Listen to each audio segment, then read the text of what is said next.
Video is on section 7.1 in our book, which is on ratios and rates and proportions. So first of all, let's talk about ratios and rates. So ratios and rates are anything like, for example, you might heard student to teacher ratio. You might say there are 15 students for every one teacher. Okay, but you could write like that, or as a fraction. Okay, you might hear of rates. Something like he's traveling at a rate of 30 miles per hour. So 30 miles for every 1 hour. 30 miles to every 1 hour. 30 miles to every 1 hour. Okay? The difference between a ratio and a rate, you notice they look the same when you write them mathematically, was the unit. This was students to teacher. Both of which are people. Okay, similar unit. This was miles per hour. And you notice miles is distance, hour is time. So rates are usually per a certain amount of time or per a certain amount of pages or something like that, where the units are both very different. These are comparing two similar units and saying the ratio between them. Now, for our purposes for mathematics, it doesn't really matter. Obviously, people use these two terms interchangeably, even though they technically are not the same term. But mathematically, they're going to work the same way. So here are 3 different ways to show ratio and rates. We are going to most often use this one, fraction, because fractions are really easy to work with, and we know how to do operations with them. All right, so let's go ahead and show how we're going to use our ratios and our rates.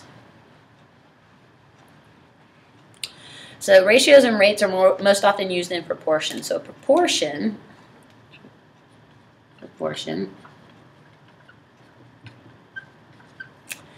is 2 fractions that are equal to each other. Okay, I'm going to show an example with variables. Let's use our colors here. This black is kind of dying out on me.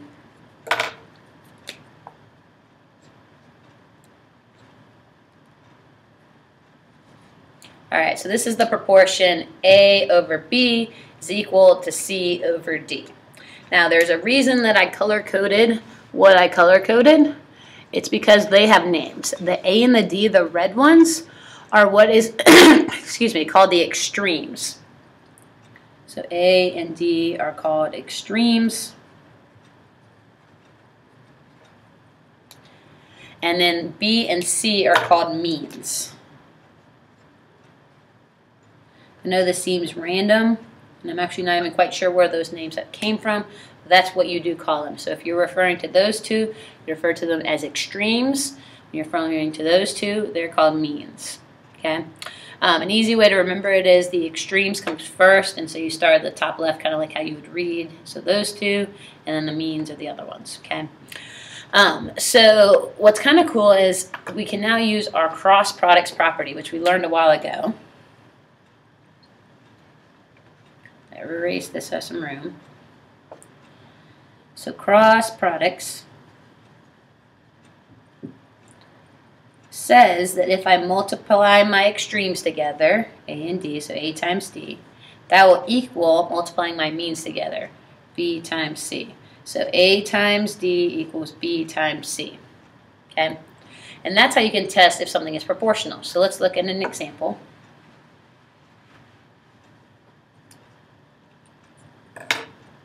So if I have 3/5 equal to 6/10, we know those two are proportional. We know they're the same. But let's test it with our cross products. So multiply means and extremes together. So 6 times 5 is 30. 3 times 10 is 30. And those are equal. So that is proportional. If you had another fraction, let's say you had a half equaling 3/7. Is that proportional? Let's see. 2 times 3 is 6. 1 times 7 is 7. That is not equal, so not proportional. So that's one way you can use cross products, is to test if 2 fractions are proportional. That's actually not the most common use we're going to use for it, though. So let me show you how we're most often going to use cross products. We are going to use cross products when there is a missing number in our proportion. So I have that 3/7 equals x over 5. Okay, these two are proportional. They're telling me they're equal. So I know that if I multiply the extremes and I multiply the means, 7 times x, 7x, that they equal each other. Okay, so using cross products lets me get rid of these fractions, and now I have a nice one-step equation where I can solve for my x. So x equals, because those cancel out to 1s, 15 over 7, because nothing's going to simplify there. And that's my answer. So that's how we're going to most often use our proportions, is to solve for a missing part of the proportion. So let's look at another one.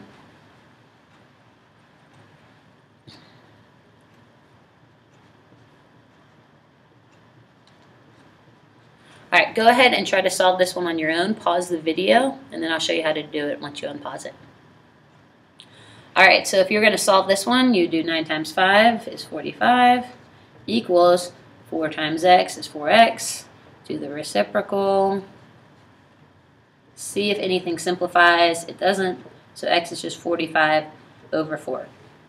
Be sure you are showing these steps. A lot of you love not showing your work. This is what you need for full credit, okay? You need to show the cross products, show the reciprocal, and then simplify if you need to. All right, let's see another problem.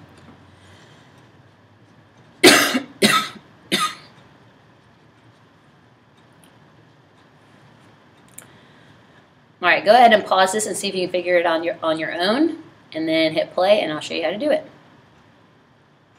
All right, so this one works the same way. It's only slightly different because it has a coefficient this time, but still not drastically different. Because 5x times 11 would just be 55x. 3 times 7 would be 21. So 21 equals 55x. Do the reciprocal. X equals, see if there's anything you can simplify. Doesn't look like it, no 3's or anything like that. So 21/55 is our answer. All right. So you could also have a problem like this. So notice the difference here now is there's 2 terms up here. Still works the same way. So I would do 2 times 8 is 16 equals, when I multiply these two, now this is going back to, remember when we did our charts, or a couple other times we've had this come up too, where we're multiplying a number times x plus something or x minus something. So basically 2 terms. We can't just say 13x plus 2, because that means the 13 is only multiplying by the x. The 13 needs to multiply by both the x and the 2.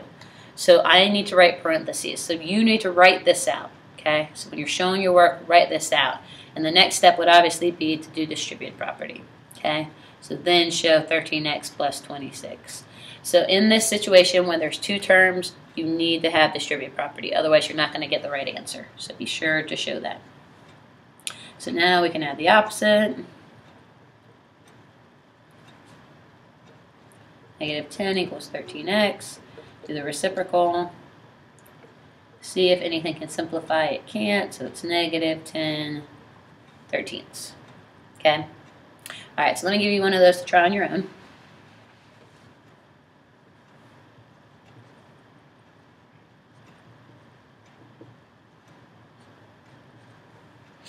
Alright, so go ahead and pause this and try this one on your own, and then I'll show you how to do it when you come back.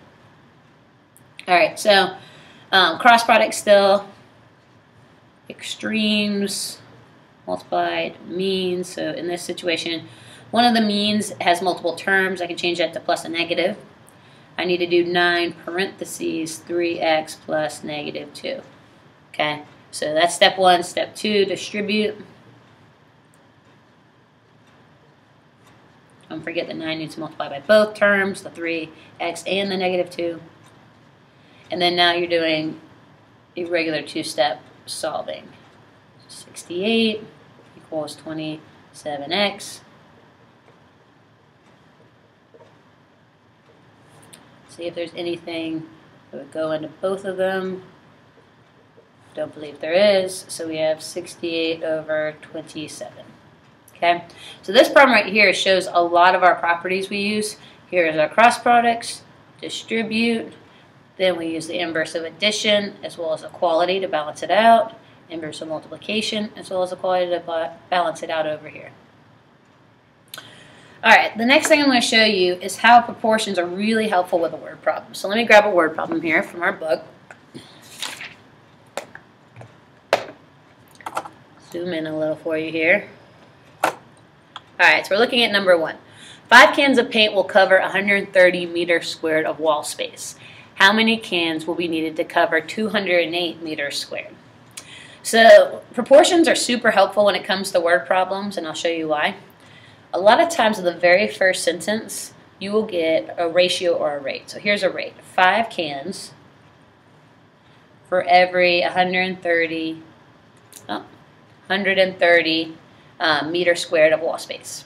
Okay, and then a proportion, remember, is equal to another fraction. Okay, so then it also says how many cans will be needed to cover 208 meters squared. All right, so step 1 we did. As soon as they give you a rate or ratio, so 5 to 130, write it down. Then you write equals your other fraction, and you have to figure out where does this third number go. Is it going on the top or the bottom? Because it doesn't matter where you put it, okay? This didn't really matter. I could have flipped that around. That's okay. But this matters where it lines up, okay? So it says how many cans will be needed to cover 208 meters squared. Since it's talking about the 208 meters squared, it is going to go across from the 130 meters squared because they're both talking about the wall space. And then my x that I'm looking for is going to go across from the 5 cans because I'm looking for how many cans. So these are both cans, these are both wall space. Okay, so that's how you set up a proportion with a word problem. And it's actually pretty easy because the first sentence gives you that first ratio or rate, and then you just have to line it up according to what it is talking about. So my x is number of cans. And at this point, once you have it set up, it's pretty easy. You just do your cross multiplying.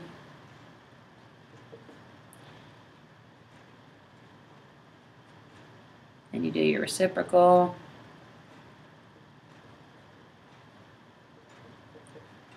And you get that there's 8 cans of paint.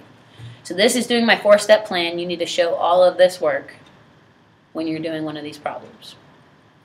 Alright, so let me give you another one that you can try on your own.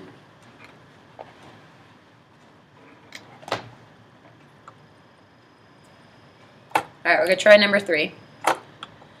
So a recipe that serves 8 calls for 15 ounces of cooked tomatoes. How many ounces of tomatoes will be needed if the recipe is reduced to serve 6? How many servings can be made with 20 ounces of cooked tomatoes? Alright, so the first thing you need to realize is that there's 2 questions in this. It could really be broken up into problem A and B. So I want you to first start out with how many ounces of tomato will be needed if the recipe is reduced to serve 6. Just figure that out and then hit pause. And then when you're done with that, come back. And then I'll let you do the 20 ounce thing. But start with just the serve 6. Alright, so let's try the serve 6. So they give us a ratio right off the bat. They told us that 8 people, you'll need 15 ounces of tomato. So to make it for 8, you need 15 ounces. They want to know how many ounces, so 15 was your ounces, so they're looking for a number of ounces of tomatoes. They'll need to serve 6. So these are both the number of people it's serving, these are both the number of ounces of tomatoes. So this was your proportion for the first part, part A. Okay, so then you'll do your cross products. So that is 90 equals 8x.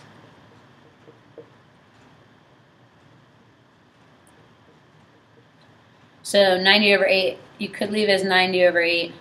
That doesn't totally make sense because you're talking about ounces of tomato, so that's a weird way to say that. So I would probably make it a mixed number and say 10, 11 and 2/8, which would simplify to 11 and 1/4 ounces, or you can make it a decimal, 11.25 ounces if you're using your calculator. That would probably be a pretty easy way to do it, just divide the 90 by 8. So about 11.25 ounces is the number of tomatoes you would need for 6 people. Alright, so now try part B. So remember, part B It's the same problem, okay? It says a recipe that serves 8 calls for 15 ounces of cooked tomatoes. How many servings can be made with 20 ounces of cooked tomatoes? So go ahead and pause it and figure that out and then come back. Alright, so part B. So I'm going to erase part A. The only part from part A that I could still use is this ratio, because that ratio is still the same. Still 8 people for 15 ounces. And now I'm wondering how many people, right, how many servings can be made with 20 ounces. So these are both the ounces, these are both the people. So this time I'm looking for a number of servings or people or something like that. Okay. So that's my proportion for this second part. So just like last time, we use cross products. It's 160.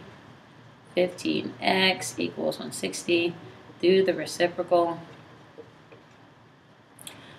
You could plug this into your calculator. I don't have mine handy, so I'm just going to go ahead and do it out. So it's roughly about 10 people, a little bit more than 10 servings, right? 10.6 about. Yeah, and that's starting to repeat because I get 10 again. So 10.6 repeating servings. Which, if you're talking about people, you'd probably just say I could serve 10 people. But you can have part of a serving left over. Alright, so that's how we use our proportions with word problems.